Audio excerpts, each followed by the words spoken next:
turabasuje mwese mukurikira ibiganiro byacu. Rwanda Day irakomeje, iri kubera muri USA i Washington DC muri leta zunze ubumwe za Amerika. Abasitari batandukanye bari kwitabira Rwanda Day. Umusitari Bruce Melody rero hari ubutumwa yageneye abamukurikirana ndetse n'abafana be, dore ko afite ikiganiro yagiye atanga muri Rwanda Day. Nibyo mugiye gukurikirana mu ijambo rya Bruce Melody agejeje ku bafana be n'abakurikiranye Rwanda Day. Bruce, you want to introduce yourself as well? Muraho neza.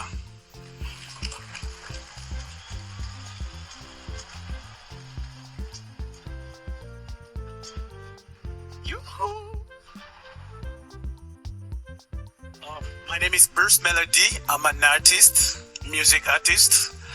Also, I'm a co-owner of a basketball team.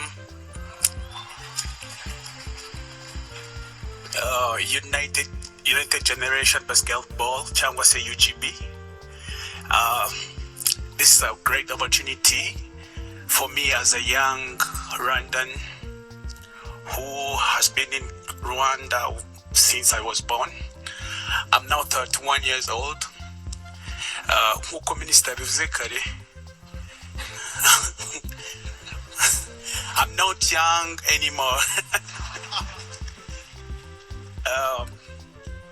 Nishimiye kuba ndaha ndi no kumwe n'abantu beza nkamwe. Thank you so much.